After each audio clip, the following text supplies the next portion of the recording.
கவலை, அதே போன்று நோய் நொடிகள், மனிதர்களால் ஏற்படக்கூடிய சூழ்ச்சிகள், சோதனைகள், துன்பங்கள், இவற்றுக்கெல்லாம் திருக்குர்ஆன் அழகான பதிலை, நீங்கள் அதை எப்படி கையாள வேண்டும் என்பதை நமக்கு தெள்ளத் தெளிவாக சொல்லித் தருகிறது. பல நேரங்களில் பயம்தான் நமக்கு வர இருப்பதை தடுத்து விடுகிறது. சில நேரங்களில் பயம்தான் நாம் எதை அடைய வேண்டும் என்று நினைத்திருக்கிறோமோ அதை எட்டி பிடிக்க முடியாமல், அதை நம்முடைய வழிக்கு கொண்டு வந்துவிட முடியாமல் நம்மை தடை செய்து விடுகிறது. பயமில்லாத வாழ்க்கை, அச்சமில்லாத வாழ்க்கை, இதுதான் ஒவ்வொருவரும் அல்லாஹ்விடத்திலே வேண்ட வேண்டியது. எதிரிகள் புறத்திலிருந்தும் பயம் இருக்கக்கூடாது.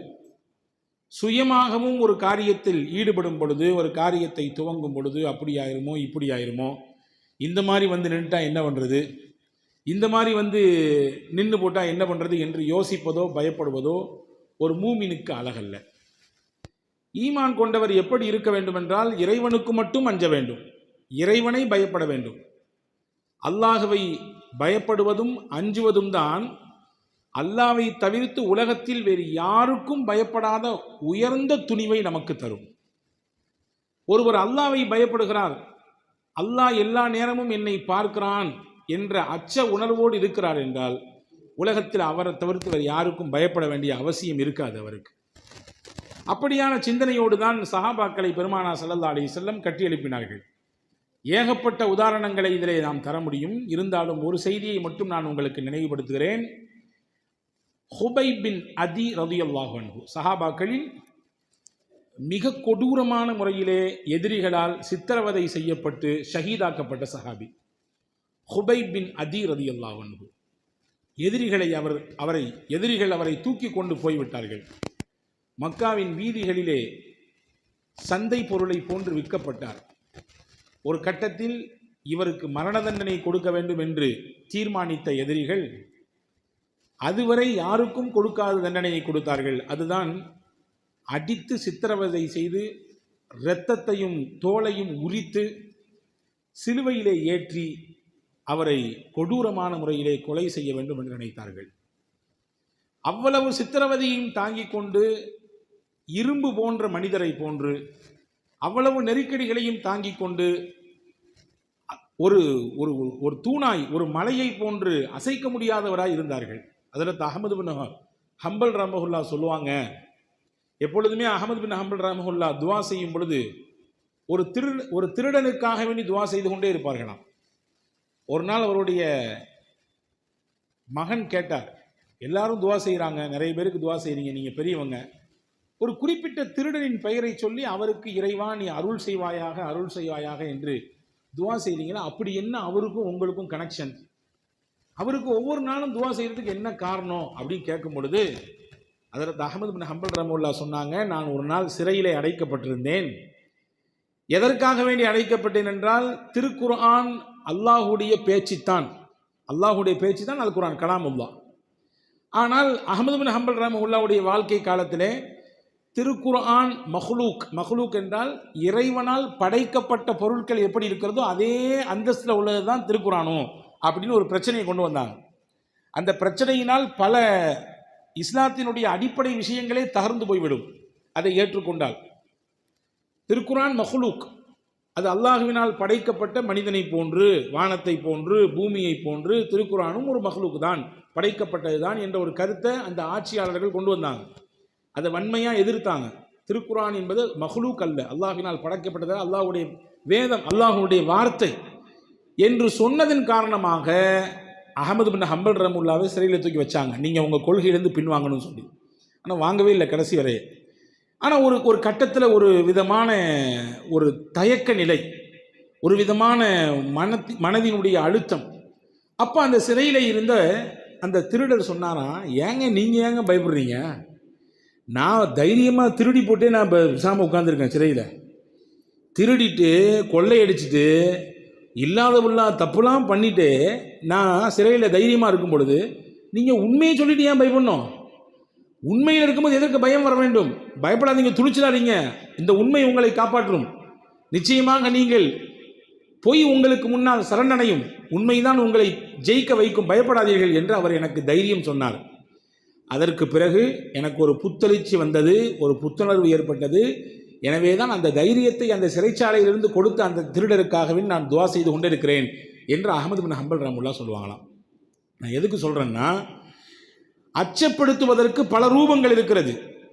மரணத்தை கொண்டு அச்சப்படுத்துவார்கள், வேதனைகளை கொண்டு சில சமயங்களிலே அச்சத்தை ஏற்படுத்துவார்கள், கடுமையான நெருக்கடியை ஏற்படுத்தக்கூடிய சட்டங்களை போட்டு அச்சப்படுத்துவார்கள்.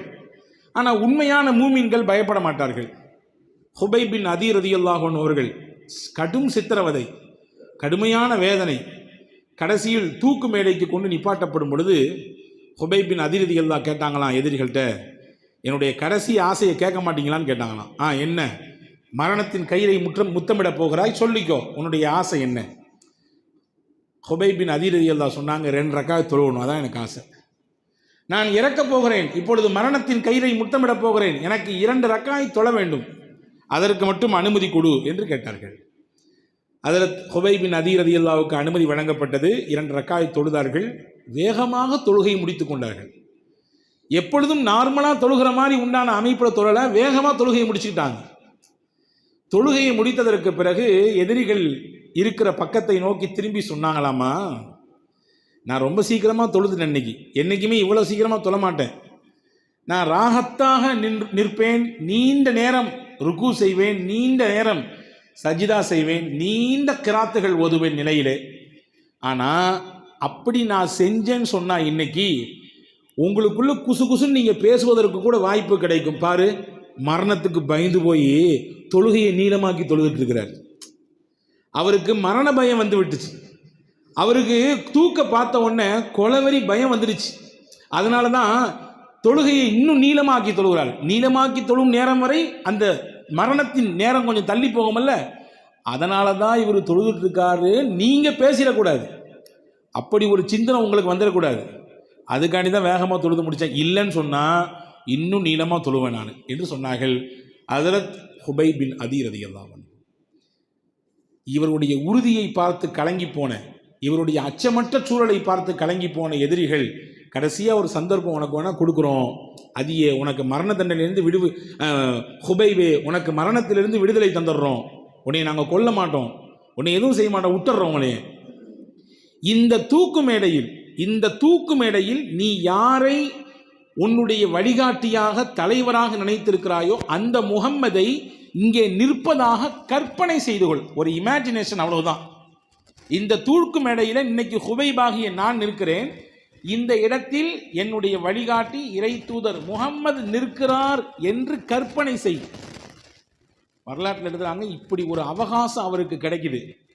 எந்த நேரத்தில் கிடைச்சுன்னா சாதாரண நேரத்தில் கிடைக்கல, அடிச்சு உடம்புல இருந்து ரத்தமெல்லாம் பீரிட்டு வெளியே வருது, சதைகள் எல்லாம் பிஞ்சு தொங்குது, உடலில் உயிர் மட்டும்தான் மிச்சம் இருக்குது. அந்த நேரத்தில் ஒரு அவகாசம் கொடுக்குறான். நீங்க சாதாரண மனிதராக நீங்கள் யோசித்து பார்க்க வேண்டும். இப்படி ஒரு சந்தர்ப்பம் கிடைக்காதா என்று தூக்கு கயிறை மரணத்தை பார்க்கக்கூடிய நபர் ஏங்குவது இயல்பு. ஆனால் அந்த நேரத்திலும் துளியளவும் முகத்தில் அச்சம் இல்லாமல் பயம் இல்லாமல் சொன்னார்கள் ஹுபைப் பின் அதீ ரலியல்லாஹு அன்ஹு, இந்த இடத்துல என்னுடைய இறை தூதரை நினைச்சு பார்க்கிறதா, நானோ என் குடும்பமோ என்னுடைய இறை தூதருடைய காலில் முள் தைப்பதை கூட நாங்கள் இமேஜினேஷன் கூட பண்ண மாட்டோம். அந்த கற்பனை பண்ணாலுமே கூட எங்கள் கல்பெல்லாம் வலிக்கும். அவங்க காலில் முள் தைச்சா கூட எங்கள் கல்பு வலிக்கும்னு சொன்னால், நான் அனுபவிக்க போகக்கூடிய இந்த மரணத்தின் இந்த நிலையை அவர்களுக்கு கொடுப்பதாக நான் எப்படி கற்பனை பண்ணுவேன்? முள் குத்துறதையே சம்மதிக்காது என் உள்ளம், என்னுடைய எண்ணம். மரணத்தை கொண்டு வந்து நினைப்பதற்கு என்னுடைய உள்ளம் ஏற்றுக்கொள்ளுமா? முடியவே முடியாது என்று சொன்னார். கடைசியில் கிடைத்த வாய்ப்பையும் நிராகரித்தார். அவர் மரணத்தை அந்த நேரத்திலே முத்தமிட்டார். இவரிடத்திலிருந்து தூது கொண்டு போய் நபியிடத்திலே சொல்வதற்கு ஆளே இல்லை. ஆனால் கயிற்றை பிடித்துக் கொண்டு பேசினார், யா ரசூலல்லாஹ், இந்த மார்க்கத்திற்காக வேண்டி என்னுடைய இந்த உயிரை தருவதை நினைத்து நான் பயப்படவில்லை, பாக்கியமாக நினைக்கிறேன், எனக்கு கிடைத்த பாக்கியம். இப்பொழுது உங்களுக்கு என்னுடைய சலாத்தை தெரிவிக்கிறேன். இங்கிருந்து தூது கொண்டு போவதற்கு ஆட்கள் இல்லை, நம்புகிறேன், அல்லாஹ் இதை உங்களுக்கு சொல்லுவான் என்று அஸ்ஸலாத்து வஸ்ஸலாமு அலைக்க யா ரசூலல்லாஹ் என்று சொல்லி முடித்தார்கள். மதீனாவில் இதே நேரத்தில் இதே செகண்ட்ல சபையிலே பெருமானார் பேசிக் கொண்டிருந்தார்கள். முஆவியா ரலியல்லாஹு அறிவிக்கிறாங்க, பேசிக்கிட்டு இருக்கும் பொழுதே திடீர்னு பெருமானார் கண் கலங்கி வ அலைக்குமுஸ்ஸலாம் யா ஹுபைப், ஹுபைபே அல்லாஹ் உங்கள் மீது சாந்தி சமாதானத்தை ஏற்படுத்தட்டும். ஹுபைப் சொன்ன சலாத்தை அல்லாஹ் கொண்டு சேர்த்து விட்டான் நபிக்கு. பதில் சொன்னார்கள் பெருமானார், சொல்லிட்டு சொன்னாங்க, அல்லாஹ் உங்களுக்கு சொர்க்கத்திலே உயர்ந்த இடத்தை தரட்டும் ஹுபைபே, நீங்கள் கொடுத்த இந்த தியாகத்திற்கு நிச்சயம் மறுமையிலே உங்களுக்கு பிரம்மாண்ட கூலி காத்திருக்கிறது என்று சொல்லி முடித்தார்கள். அன்பர்களே, நான் எதற்கு இதை சொல்ல வருகிறேன் என்றால், பயம் என்பதுதான் பல நேரங்களிலே நமக்கு வரவிருப்பதை வரவிடாமல் தடுத்து நிப்பாட்டிவிடும். எனவே ஒரு மூமின் பயப்படக்கூடாது, ஒரு உண்மையான இறை விசுவாசி பயப்படக்கூடாது. பயப்படாமல் இருக்க வேண்டும் என்றால் என்ன செய்ய வேண்டும்? ஒரு மூமின் எப்படி இருப்பார்? அல் குர்ஆன் சொல்கிறது, அல்லதீன கால லஹுமுன் நாசு இன்னன்னாஸ் கத் ஜமஉ லகும் ஃபக்ஷௌஹும் ஃபஸாதஹும் ஈமானா.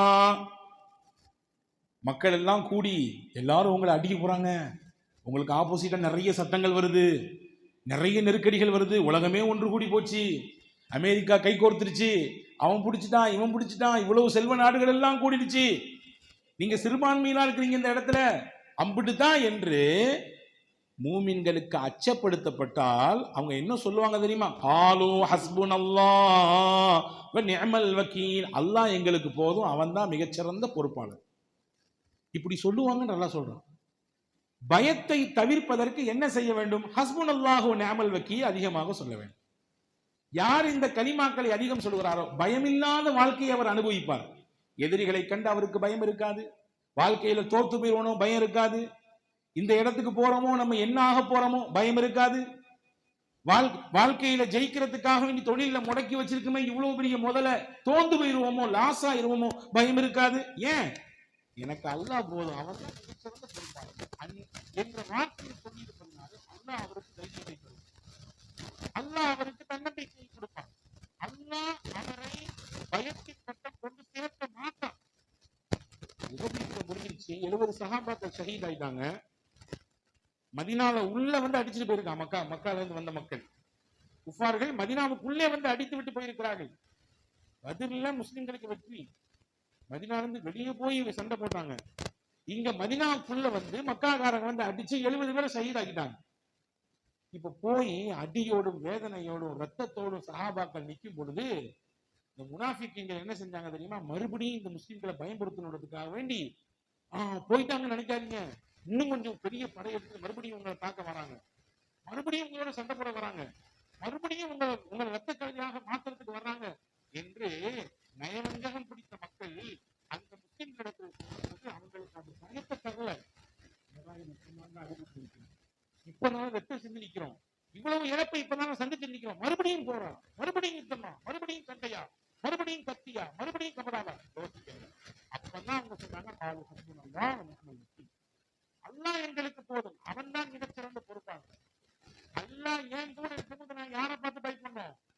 எந்த அதிகாரத்தை பார்த்து நான் பயப்படணும்? எந்த ஆட்சியை பார்த்து நான் பயப்படணும்?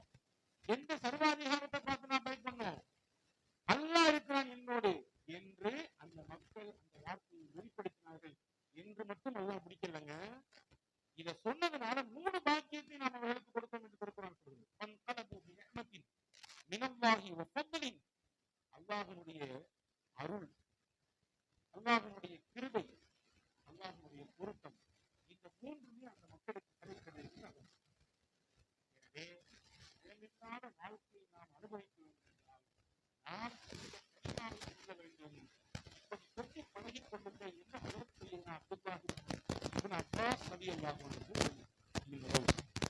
இரண்டாவது, வாழ்க்கையில எல்லாருக்கும் கவலை இருக்கு. கவலை இல்லாதவங்களை காட்ட முடியுமா? எல்லாருக்கும் ஏதோ ஒரு கவலை இருக்கு. சில பேருக்கு குடும்பத்தை நினைச்சு கவலை, சில பேருக்கு தொழிலை நினைச்சு கவலை, சில பேருக்கு எதிர்காலம் ஃபியூச்சர் என்ன ஆகுமோ அப்படிங்கறத நினைச்சு கவலை, சில பேருக்கு படிப்பை நினைச்சு கவலை, சில பேருக்கு பிள்ளைகளுடைய எதிர்காலம் எப்படி ஆகும், எப்படி நம்ம கட்டமைக்க போறோம் என்பது நினைச்சு கவலை, சில பேருக்கு உலகத்துல இருக்கக்கூடிய பிரச்சனைகள் நினைச்சு கவலை. கவலை கவலை கவலை எங்கே திரும்பினாலும் ஏதோ ஒரு ரூபத்துல மனுஷங்களை போட்டு இன்னைக்கு ஆட்டி படைக்குது. இந்த கவலையை விட்டு நாம் தவிர்த்து கொள்வதற்கு என்ன செய்ய வேண்டும்? குர்ஆன் என்ன சொல்லுகிறது?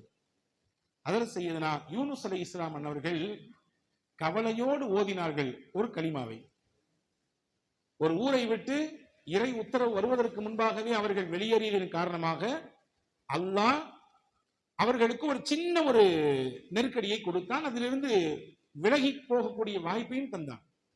அந்த நெருக்கடியான காலகட்டத்தில் தான் யூனுஸ் அலைஹிஸ்ஸலாம் படித்தார்கள். வனாதா ஃபித் துலுமாத்தி அல்லா இலாஹ இல்லா அன்த சுப்ஹானக் இன்னி குன்து மினல் ஸாலிமீன். லா இலாஹ இல்லா அன்த சுப்ஹானக இன்னி குன்து மினல் ஸாலிமீன். இந்த திக்ரை ஓதியவர்கள் செய்தனா யூனுஸ் அலைஹிஸ்ஸலாம். இதை ஓதுனாங்க. அவங்களுக்கு இருந்த எல்லா கவலையையும் கஷ்டத்தையும் அல்லாஹ் போக்கிட்டான். அல்லாஹ் சொல்லுகிறான், ஹஜ்ரத் இப்னு அப்பாஸ் ரலியல்லாஹு சொல்றாங்க, கவலையில் வாழ்க்கையை தொலைத்துக் கொண்டிருக்கக்கூடியவர்களே, யூனுஸ் அலைஹிஸ்ஸலாம் ஓதுன இந்த வார்த்தையை நீங்கள் கேட்க வேண்டாமா? அது மட்டும் கேட்டா பத்தாது, அதுக்கு பின்னாடி பாருங்க. அல்லாஹ் சொல்லுகிறான், வனஜ்ஜைனாஹு மினல் கம். யூனுஸுக்கு இருந்த கவலைகளை எல்லாம் நாம் அவரை விட்டு நீக்கி விட்டோம், கவலையிலிருந்து அவரை வெளியாக்கி விட்டோம். அதே மாதிரி கதாலிக்க நுஞ்சில் மூமினீன், மூமின்களையும் நாம் பாதுகாப்போம். யார் இந்த கலிமாவை படிக்கிறார்களோ அவர்களுக்கு கவலை இருக்காது. கவலை இல்லாத ஒரு வாழ்க்கையை நோக்கி அல்லாஹுவாகிய நான் அவர்களை நகர்த்துவேன் என்று ரப்புல் ஆலமீன் சொல்லித் தருகிறான் இல்லையா? எனவே கவலையை மறந்து நிம்மதியை நோக்கி நகர வேண்டும் என்று நினைக்கக்கூடியவர்களுக்கு திருக்குர்ஆன் வழிகாட்டுகிறது. யூனுஸ் அலைஹிஸ்ஸலாமை நீங்கள் பற்றி பிடித்துக் கொள்ளுங்கள். நாம் என்ன கவலையில் இருக்கிறோம்? பூமியின் அடியாளத்தில் இருந்தார்கள் யூனுஸ் அலைஹிஸ்ஸலாம், கடலுக்குள்ளே இருந்தார்கள். ஏற்கனவே தண்ணீர் இருட்டு, அந்த கடல்லையும் ஆழ்கடல்ல இருந்தாங்க. அது மட்டுமல்ல, அந்த ஆழ்கடலில் ஒரு பிரம்மாண்டமான மீனின் வயிற்றுக்குள்ளே இருந்தார்கள். வயிற்றுக்குள்ள இருக்கிறாங்க, கடல்ல இருக்கிறாங்க, அதுவும் பெரிய ஆழ்கடலில் காரிருள் சூழ்ந்து இருக்கக்கூடிய இருட்டுக்குள்ளே இருந்தார்கள். இப்படி 3 விதமான திரைக்குள்ளே அவர்கள் மாட்டிக்கொண்டார்கள். இந்த 3 விதமான திரைகளிலிருந்து அவர்களை வெளியேற்றியது எது? இந்த நெருக்கடியிலிருந்து அவர்களை வெளியேற்றியது எது? அல்லாஹ் சொல்லுகிறான், அவர்கள் படித்த அந்த கலிமா தான். இன்னைக்கு நம்மள பல பேர் கேட்குறாங்க, கஷ்டப்படுறோம், கவலைப்படுறோம், இதுதான் வழி, இதை செஞ்சு கொடுங்க, நீங்க செஞ்சுக்குங்க, இந்த கலிமாக்களை ஓதுங்க என்று சொன்னால் அந்த நேரத்திலே கேட்டுக்கொள்கிறான். அதற்கடுத்து அதை தொடர்ச்சியாக கையில் எடுத்து செய்கிறோமா என்பதிலே மிகப்பெரிய கேள்விக்குறி இருக்கு. ஹஜ்ரத் யூனுஸ் அலைஹிஸ்ஸலாம் ஓதுனாங்க. அல்லாஹ் சொல்றான் குர்ஆன்ல சூரா சாஃபாத்துல, ஃபலவுலா அன்னஹு கான மினல் முஸப்பிஹீன் லலபிஸ ஃபீ பத்னிஹி இலா யௌமி யுபஅஸூன். மீன் வயிற்றுக்குள்ளே இருந்து யூனுஸ் மட்டும் இந்த கலிமாவை ஓதாம இருந்திருந்தாருன்னு சொன்னா, இதை படிக்கலன்னு சொன்னா, மீன் வயிற்றுக்குள்ளேயே கியாமத்து வரை இருந்திருப்பார். அல்லாஹ் சொல்றான். உலக அழிவு நாள் வரும் வரை அவர் அங்கேயே தங்கியிருப்பார். அப்ப அந்த நெருக்கடியிலிருந்து, அந்த கவலையிலிருந்து அவரை வெளியே கொண்டு வந்தது எதுன்னா, அவர் ஓதுன அந்த கலிமா தான். அதனால ஹஜ்ரத் இப்னு அப்பாஸ் ரலியல்லாஹு சொல்றாங்க, கவலையினால நீங்க மனசை விட்டுறாதீங்க, கவலையினால நீங்க உங்களுடைய எதிர்காலத்தை நினைச்சு நீங்க பெரிய வருத்தத்துக்கு உள்ளாராதீங்க. இந்த கலிமாவை நீங்களும் கையில எடுங்க, ஓதுங்க, உங்க கவலையும் அல்லாஹ் போக்குவான். தொழில கவலையா, குடும்பத்துல ஏற்பட்ட பிரச்சனையினால கவலையா, உங்க பிள்ளைகளுடைய நிலைப்பாட்டை குறித்து உண்டான கவலையா, எதாக இருந்தாலும் சரிதான், நீங்கள் இதை எடுத்து ஓத துவங்குங்கள், நம்பிக்கையோடு ஓதுங்கள், நிச்சயம் அதனுடைய பலனை பார்ப்பீர்கள். இது நான் சொல்லவில்லை, சாஹிபுர் ரசூல், ரசூலுல்லாவோடு தோழமை கொண்ட ஹஜ்ரத் சையதுனா அப்துல்லாஹ் இப்னு அப்பாஸ் ரலியல்லாஹு அன்ஹு அவர்கள் சொல்கிறார்கள். 3வது, மனிதனை பிடித்திருக்கக்கூடிய மிக முக்கியமான ஒன்று நோய். பல்வேறு விதமான மருத்துவம் சார்ந்த நெருக்கடிகள். நிழலின் அருமை எப்பொழுது நமக்கு தெரிகிறது? வெயிலுக்கு போனதற்கு பிறகுதான் தெரிகிறது இல்லையா? தண்ணீரின் அருமை எப்பொழுது தெரிகிறது? தாகத்தினால் கடுமையாக நாவறட்சி ஏற்படுகிற பொழுதுதான் தெரிகிறது. ஒருவரின் இருப்பு எப்பொழுது நாம் புரிகிறோம்? அவரை இழந்ததற்கு பிறகுதான் புரிகிறோம். இருக்கிற வரை அதனுடைய மதிப்பு, அவருடைய அந்தஸ்து தெரியறது இல்லை. மௌத்தா போனதுக்கு பின்னாடி எங்க அப்பா இருந்திருந்தாருன்னா, எங்க அம்மா இருந்திருந்தாங்கன்னா, எங்க தாதா இந்த இடத்துல இருந்திருந்தாங்கன்னா, என் தம்பி இந்த இடத்துல இருந்திருந்தான்னா என்று அவரை பறிகொடுத்ததற்கு பிறகு கவலைப்படுகிறோம். பொதுவாகவே ஒன்றின் மதிப்பு அதை இழந்ததற்கு பிறகுதான் தெரிகிறோம். அப்படித்தான் ஆரோக்கியத்தின் மதிப்பு ஒருவருக்கு உள்வாங்கப்பட வேண்டும் என்றால் நோய் என்ற ஒன்றுக்கு முகம் கொடுத்ததற்கு பிறகுதான் அதனுடைய மதிப்பு தெரியுது. எனவேதான் ரசூலுல்லாஹ் சொன்னாங்க, உன்னுடைய நோய் மிகுந்த காலத்திற்கு முன்னால் உனக்கு கிடைத்திருக்கக்கூடிய ஆரோக்கியத்தை நீ ரொம்ப கிஃப்டா எடுத்து பயன்படுத்திக்கோ, ரொம்ப பெரிய பாக்கியமா நடத்து பயன்படுத்திக்கணும். எத்தனை மக்கள் நோயோடும் நொம்பலத்தோடும் மிகுந்த மன வலியோடும் வேதனையோடும் தன்னுடைய வாழ்க்கையை நகர்த்திக்கிட்டு இருக்கிறாங்க. சரி, நோய் வந்துச்சு நான் அம்பிட்டுதானா, அதுலேருந்து வெளியே வர முடியாதா? தீர்வே கிடையாதா? உண்டு. அப்படிப்பட்ட நோயோடும் நம்பளத்தோடும் சிக்கி இருக்கக்கூடியவர்கள் எல்லாம் அய்யூப் அலைஹிஸ்ஸலாமை பாருங்கள். ஹஜ்ரத் இப்னு அப்பாஸ் ரலியல்லாஹு சொல்றாங்க, நீங்க எல்லாம் என்ன ஒரு ஜஸ்ட் ஒரு வருஷம் அல்லது 2 வருஷம் அல்லது வச்சுங்க கூடுதலாக ஒரு 5 வருஷம் 10 வருஷம் படுக்கை இருந்திருப்பீங்களா? ஹஜ்ரத் அய்யூப் அலைஹிஸ்ஸலாம் 18 வருஷம் படுக்கையிலே கிடந்தாங்க. நோயினா நோய், அப்படி ஒரு நோய். 18 வருஷம் படுக்கையில் அவங்களால எந்திரிக்க முடியாது. குடும்பத்தில் இருக்கக்கூடிய மொத்த உறுப்பினர்களும் நாத்தம் அடிக்குது உங்க உடம்புல இருந்து, உங்களை நாங்க பார்க்க மாட்டோம், போயிட்டாங்க வெளியில. சொந்தக்காரங்கள்லாம் நீங்க ஊருக்குள்ள இருக்காதீங்க, வேண்டாம், அவுட்டருக்கு போயிருங்க. உங்களுடைய இந்த வாடை இருக்கிற துர்வாடை, உங்க உடம்புல இருந்து வரக்கூடிய அந்த கெட்ட ஸ்மெல்லு, எங்களால பக்கத்துல குடி இருக்க முடியல. நீங்க யோசிங்க, இந்த மாதிரி நோயில நம்ம சிக்கிட்டோமா? இந்த மாதிரியான ஒரு பெரிய மருத்துவத்துல ஒரு இளைஞர்ல நம்ம சிக்கிட்டோமா? ஊடும் உறவும் ஊருக்காரங்களும் துரத்தி அடிக்கிற அளவுக்கு உண்டான நோயிலையா நம்ம மாட்டிக்கிட்டோம்? கிடையாது. அய்யூப் அலைஹிஸ்ஸலாம் 18 வருஷம் அந்த மாதிரியான நோயில இருந்தாங்க. மனைவிலாம் தெரிச்சுக்கிட்டு ஓடிடுச்சு. அவ்வளவு செல்வ செழிப்பாக வாழ்ந்தவர்கள், நல்ல வசதி வாய்ப்போடு வாழ்ந்தவர்கள், ஊர்ல பேரும் புகழும் இருந்துச்சு. 10 குறைக்கு அவங்க நபி வேற. ஆனா யாரும் ஏறெடுத்தும் கூட பார்க்கல. ஒரு அம்மா மட்டும் தான் கூட இருந்தாங்க. அந்த அம்மா பேர் தான் ரஹீமா. அந்த அம்மா மட்டும் தான் கடைசி காலம் வரை ஹஜ்ரத் அய்யூப் அலைஹிஸ்ஸலாமோடு இருந்தார்கள். 18 ஆண்டு காலம் அந்த நோயில இருந்த சமயத்திலும் கூட நம்பிக்கை தளராமல் அல்லாஹ்விடத்திலே கேட்டார்கள். நோயோடு தங்கள் வாழ்க்கையை நகர்த்தி கொண்டிருக்கக்கூடியவர்களே, நீங்கள் எல்லாம் கேட்க வேண்டிய வார்த்தை என்று ஹஜ்ரத் இப்னு அப்பாஸ் ரலியல்லாஹு சொல்றாங்க, அன்னி மஸ்ஸனியல் துர் வ அன்த அர்ஹமுர் ராஹிமீன். நான் ஒரு சிரமத்தில் இருக்கேன் இறைவா, நான் கஷ்டத்தில் இருக்கேன், எனக்கு நோய் இருக்குது உண்மைதான், இதனால நான் படாத பாடு படுறேன் உண்மைதான். ஆனா நீ அர்ஹமுர் ராஹிமீன், நீ இரக்கம் காட்டுபவனுக்கெல்லாம் மிகப்பெரிய இரக்கசாலி. நீ உன்னுடைய இரக்கத்தை நான் எந்த தராசை கொண்டு அளப்பது? உன்னுடைய அன்பை எதை வைத்து நான் ஒப்பிடுவது? ஒரு தகப்பனுக்கும் பிள்ளைக்கும் இருக்கக்கூடிய அன்பாக நான் உன் அன்பை ஒப்பிட முடியுமா? ஒரு தாய்க்கும் ஒரு மகளுக்கும் உண்டான அன்பாக நான் அந்த அன்பை ஒப்பிட முடியுமா? கிடையவே கிடையாது. உன் அன்புக்கு நிகர் நீ மட்டும்தான், உன் அன்பு மட்டும்தான், வேற எதுவுமே நிகராக வர முடியாது. அப்படிப்பட்ட அன்பாளனே, நான் நெருக்கடியில் இருக்கிறேன், கஷ்டத்தில் இருக்கேன், குடும்பத்தில் நிறைய பேருக்கு நோய், என்னுடைய நோயே என்னால் தாங்க முடியல, நீ இரக்கம் காட்டுறப்பே என்று அய்யூப் அலைஹிஸ்ஸலாம் கேட்டாங்க. எனக்கு ஷிஃபாவை கொடுன்னு கேட்கல, நீ ரஹமத்து உள்ளவன், அந்த ரஹமத்தை எனக்கு ஒரு பாகத்தை கொடுன்னு கேட்டாங்க. அல்லாஹ் என்ன சொல்லுகிறான்? அந்த வசனத்தினுடைய தொடர்ச்சியை பாருங்கள். ஃபஸ்தஜப்னா லஹு ஃபகஷஃப்னா பிஹி மின் துர். நாம் அவருடைய துஆவை கபூல் செய்தோம், அவருக்கு இருந்த சிரமத்தை நோயை நீக்கி கொடுத்தோம். ரொம்பலாம் இல்லைங்க, சில நேரங்களில் அதாவது நோய் தெரியாம மருத்துவம் தெரியாம அங்க சுத்தி இங்க சுத்தி கடைசியில ஏதோ ஒரு சின்ன டேப்லெட் ரிலாக்ஸ் கிடைக்கும் பார்த்தீங்களா? அதே மாதிரி 18 வருஷம் மருந்து இல்லாம சிரமப்பட்ட அய்யூப் அலைஹிஸ்ஸலாமுக்கு மொத்த நோய்க்கும் நிவாரணத்தை தந்தது ஒரு குளிர்ந்த தண்ணி, அப்படிதான், வேற ஒன்றும் இல்லை. அல்லாஹ் சொன்னா அந்த தண்ணி எடுத்து குடிங்க, அதிலேயே குளிங்க, எல்லாம் சரியா இருந்தான். குடிச்சாங்க, உள்ள கொடுத்தாங்க, உள்ள இருந்த புண்ணெல்லாம் சரியா போச்சு. வெளியெடுத்து ஊத்துனாங்க, வெளியில எம்பிட்டு புண்ணு இருந்துச்சோ, எந்த புண்ணிலிருந்து வந்த துர்நாட்டம் முடியல, எங்களால இருக்க முடியாது, நீங்க போயிருங்கன்னு சொன்னாங்களோ, அந்த மொத்த புண்ணும் வெறும் தண்ணீர், அவ்வளவுதான். தண்ணீரை கொண்டு அல்லாஹ் நிவாரணம். ஹஜ்ரத் இப்னு அப்பாஸ் ரலியல்லாஹு சொல்றாங்க, அய்யூப் அலைஹிஸ்ஸலாம் கேட்ட துவா தான் நோயாளிகளுக்கெல்லாம் உண்டான துவா. அதை நீங்கள் ஓதுங்கள். அல்லாஹ் பின்னாடியே சொல்றான், ஃபஸ்தஜப்னா லஹு, அவருடைய துவாவை நாம் ஏற்றுக்கொண்டோம், அவருக்கு நாம் நிவாரணத்தை கொடுத்தோம். இது 3வது முக்கியமான விஷயம். 4வது மனிதர்கள் சந்திக்கக்கூடியது பிற மனிதர்களால் ஏற்படக்கூடிய இடைஞ்சல், பிற மனிதர்களால் ஏற்படக்கூடிய சூழ்ச்சி, பிற மனிதர்களால் ஏற்படக்கூடிய சோதனைகள். இது எல்லாத்துக்கும் உலகத்தில் முகம் கொடுத்து தான் ஆகணும். சரி, அப்படி இருக்கும் பொழுது நம்ம என்ன செய்யணும்? அதாவதுங்க, சில நபர்களுக்கு எப்படி உலகத்தில் வாழும் பொழுது ஏதாவது நல்லது செய்யணும், யாருக்காவது ஹெல்ப் பண்ணணும், யாருக்காவது வழிகாட்டணும், யாருக்காவது 4 நல்ல வார்த்தை சொல்லித்தரணும், அப்படிங்கிறது சில பேருக்கு பெரிய ஆமிஷனாக இருக்கும், தன்னுடைய வாழ்க்கையின் லட்சியமாக வச்சுருப்பாங்க.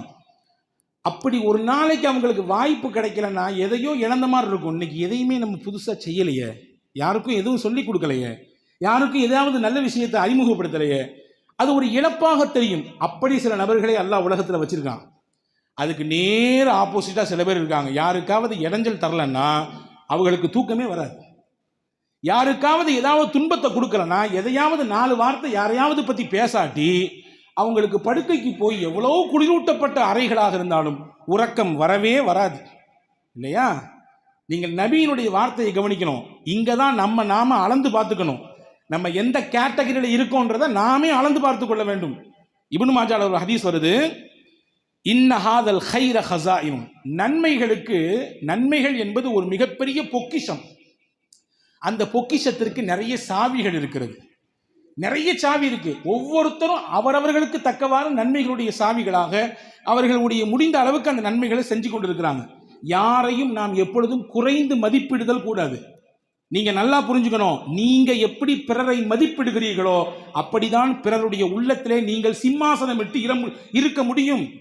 நீங்கள் தாழ்வான கண்ணோட்டத்தோடு குறை பார்வையோடு நீங்கள் மதிப்பீடு கொடுத்தீர்கள் என்றால் உங்களை குறித்தும் பிறருடைய உள்ளத்தில் அப்படியான மதிப்பீட்டைத்தான் அல்லாஹ் வைப்பான். அப்படிதான், இதான் சிம்பிள். அல்லாஹ்வின் தூதர் சொன்னாங்க, நன்மைகள் என்பது ஒரு மிகப்பெரிய பொக்கிஷம். அந்த நன்மைகளுக்கு நிறைய திறவுகோல் இருக்குது. சொல்லிட்டு ரசூலுல்லாஹ் சொன்னாங்க, ஃபதூபா லி அப்தின் ஜஅலஹுல்லாஹு மிஃப்தாஹன் லில் கைர் வ மிக்லாகன் லிஷர். ஒரு மனிதருக்கு நான் சுபசோபனம் சொல்கிறேன். யார் தெரியுமா அந்த மனிதர்? நன்மையின் திறவுகோலாக அவர் அல்லாஹ் ஆக்கிட்டான். தீமையை தடுக்கக்கூடிய தடுப்பான்களாக அவரை அல்லாஹ் ஆக்கிவிட்டான். அடுத்து சொன்னாங்க, ஃபவைலுன் லி அப்தின் ஜஅலஹுல்லாஹு மிஃப்தாஹன் லிஷர் வ மிக்லாகன் லில் கைர். தீமையின் திறவுகோலாக அவர் அல்லாஹ் ஆக்கிவிட்டான். நன்மையை தடுக்கிறவன அந்த மனுஷன் ஆகிவிட்டான். என்ன செய்ய? வந்த கேட பாருங்க. அவரும் நன்மை செய்ய மாட்டாரு, அவரும் நல்லதுக்கு உதவி செய்ய மாட்டாரு, அவரும் நல்லது நடக்கிறதுக்கு எந்த ஒரு துருமையும் எடுத்து போட மாட்டாரு. நன்மை நடந்தாலும் நடக்க விட மாட்டான், நன்மை நடந்தாலும் நடக்க விட மாட்டான். ரசூலுல்லாஹ் சொல்கிறார்கள், இப்படிப்பட்ட மனிதருக்கு வயல் என்ற நரகம் தான் இருக்கிறது. நாங்கள் சொல்லுவோம். அல்லாஹ் பாதுகாப்பானாக. அல்லாஹ் நம்மை நன்மையின் திறவுகோலாக அமைத்து தருவானாக, தீமையை தடுக்கக்கூடிய தடுப்பான்களாக அல்லாஹ் அமைத்து தருவானாக. அன்பர்களே, நீங்கள் புரிந்து கொள்ள வேண்டும், உலகத்தில் நீங்கள் எம்புட்டு தூரம் நீங்கள் முட்டி போட்டு உடைத்தாலும் உங்களை குறை சொல்வதற்கென்றே அல்லது குறை காணுவதற்கென்றே சிலரை அல்லாஹ் வைத்திருப்பான். நீங்க புரிஞ்சுக்கணும். நீங்க அதை பார்த்து மனசு தளரக்கூடாது. என்னப்பா இது, குடும்பத்துக்காண்டி எவ்வளவு தூரம் நான் கஷ்டப்படுறேன், ஏன் இப்படி நன்றி இல்லாம இருக்கிறாங்க, ஊருக்காண்டி எவ்வளவு உழைக்கிறேன், மஹல்லாவுக்காக வேண்டி எவ்வளவு தூரம் பாடுபடுறேன், என்னுடைய தெருவுக்காண்டி எவ்வளவு தூரம் நான் நல்ல விஷயங்களை முன்னெடுத்துட்டு போறேன், ஏன் இந்த மக்களுக்கு நன்றி அப்படின்னு சொல்லி நீங்க குறைபட்டு இருக்க கூடாது. நீங்க புரிஞ்சுக்கணும், இதனுடைய மனத்தத்துவத்தை உள்வாங்கிக் கொள்ள வேண்டும். நீங்கள் நன்மையை செய்வதற்கென்றே இறைவன் உங்களை தேர்ந்தெடுத்திருக்கிறான். அதை செஞ்சுக்கிட்டே இருங்க. யாரெல்லாம் குறைபட்டுக் கொள்கிறார்களோ, யாரெல்லாம் இடைஞ்சல் கொடுக்கிறார்களோ, யாரெல்லாம் நல்லதை செய்ய விடாமல் தடுக்கிறார்களோ, புரிந்து கொள்ளுங்கள், அவர்களை அதற்காக வேண்டி அல்லாஹ் வைத்திருக்கிறான். உங்களை நன்மையை செய்ய வைக்கக்கூடிய அல்லாஹ் தான் அவர்களை நன்மையை செய்ய விடாமலும் தடுத்திருக்கிறான். நன்மையை செய்யக்கூடியவர்களையும் குறை சொல்ல அல்லாஹ் வைத்திருக்கிறான். நீங்கள் இதை உள்வாங்கிக் கொண்டால் போதுமானது. பெருமானார் சொன்னார்கள், ஒரு ஹதீஸை நீங்கள் நினைவில் கொள்ளுங்கள், யார் உங்களிலே பெரியவருக்கு அவருடைய வயதை கருத்தில் கொண்டு அவருக்கு உதவி செய்கிறாரோ, அல்லாஹ் அவர் வயதாகும் பொழுது இவருக்கு உதவி செய்யறதுக்கு அல்லாஹ் ஆட்டோமேட்டிக்காக ஆளை கொண்டு நிப்பாட்டுவான். இவருக்கு உதவி செய்யறதுக்கு அல்லாஹ் கொண்டு வந்து நிப்பாட்டுவான். நாங்கள் சொல்லலாம். அப்போ நாம் ஒருவருக்கு உதவியாக இருந்தால் நமக்கான உதவியாளரை அல்லாஹ் தேர்வு செய்து கொண்டு கொடுப்பான். இதுக்கு நேர ஆப்போசிட் கருத்தையும் உள்வாங்கிக்கணும். நம்ம ஒரு விஷயத்திற்கு இடைஞ்சல் பண்ணோம்னா, நம்ம ஒரு குடும்பத்தை ஏதோ ஒன்று சொல்லி அதை ஏதாவது நேக்கு போக்கில் மாற்றி விட்டோம்னு சொன்னால் நம்ம குடும்பம் அல்லது நம்முடைய நிலை கொஞ்சம் தாறுமாறாக மாறுவதற்கு வாய்ப்பு இருக்கிறது என்பதை நாம் உள்வாங்கிக் கொள்ள வேண்டும். எனவே உலகத்தில் மனிதர்கள் புறத்திலிருந்து இடைஞ்சல்கள் வரத்தான், நெருக்கடிகள் வரத்தான். என்ன செய்யணும்? குர்ஆன் என்ன தீர்வு சொல்லுது? ஃபிரௌனுடைய காலத்திலே ஈமான் கொண்டு அதனால் ஏற்பட்ட துன்பத்தின் சமயத்திலே அந்த ஈமான் கொண்ட மனிதர் சொன்ன வார்த்தையை குர்ஆன் சொல்லுகிறது. அப்படி சொன்னால் மனிதர்கள் எவ்வளவுதான் ரூம் போட்டு யோசிச்சு இடைஞ்சல் பண்ணணும்னு நினைச்சாலும் அந்த இடைஞ்சலுடைய ஒரு கால் பாகம் கூட உங்க பக்கத்தில் வராது, உங்க கம்பெனிக்கு பக்கத்தில் வராது, உங்களுடைய நிறுவனத்துக்கு பக்கத்தில் வராது, உங்களுடைய தொழிலுக்கு பக்கத்தில் வராது, உங்களுடைய பக்கத்தில் கூட நெருங்காது. என்ன சொன்னார் அவர்? குர்ஆனில் அல்லாஹ் சொல்கிறான், வ உஃபவ்விது அம்ரி இலல்லாஹ். என் விஷயம் எல்லாத்தையும் நான் அல்லாஹ்ட்ட ஒப்படைச்சிட்டேன். என் விஷயம் எல்லாத்தையும் நான் அல்லாஹ்ட்ட ஒப்படைச்சிட்டேன். எனக்கு சொந்தமானது இல்லை. என் தொழில், என்னுடைய வருமானம் எல்லாம் அல்லாஹ் கொடுத்தது. அவன்கிட்டே நான் கொடுத்துட்டேன், ஒப்படைச்சிட்டேன். அல்லாஹ் நீ பார்த்துக்கோ ரப்பே, அவ்வளோதான், முடிஞ்சிருச்சு. எவ்வளோ சூழ்ச்சி பண்ணுறாங்க, சுற்றி நடக்குது, தெரியதான் செய்யுது, வீட்லையே தெரியுது, சொந்தத்திலே இந்த மாதிரி நடக்குதுன்னு தெரியுது. ஆனால் இது எல்லாத்தையும் நான் ஓன்ட்ட கொடுத்துட்றேன், நீ பார்த்துக்கோ, கண்காணிச்சுக்கோ. சிசிடிவி கேமராக்கள் கண்காணிக்காத விஷயத்தை அல்லாஹ் என்கின்ற மகத்தானவன் அவன் கண்காணித்து விடுவான், துல்லியமாக கண்காணித்து விடுவான். எனவே உன் கண்காணிப்பில் விட்டு விடுவேன், நீ பார்த்துக்கோ. இந்த வார்த்தையை சொன்னால் போதுமானது. அல்லாஹ் சொல்கிறான், இதை அவர் சொன்னதினாலே ஃபிரௌனுடைய புறத்திலிருந்து ஏற்படக்கூடிய மொத்த சூழ்ச்சியும் அல்லாஹ் மாற்றினான். அல்லாஹ் சொல்கிறான், அவர் இந்த வார்த்தையை மொழிந்ததினாலே அவருக்கு ஏற்பட இருந்த மொத்த தீங்கையும் கஷ்டத்தையும் அல்லாஹ் தடுத்து நிப்பாட்டினான்.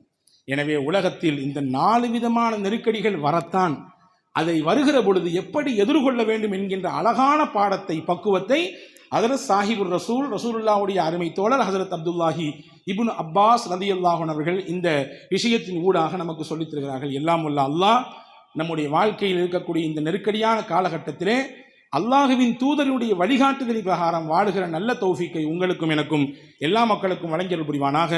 ஆமீன். வாஹிர் தாவானில் அல்ஹம்துலில்லாஹி ரப்பில் ஆலமீன்.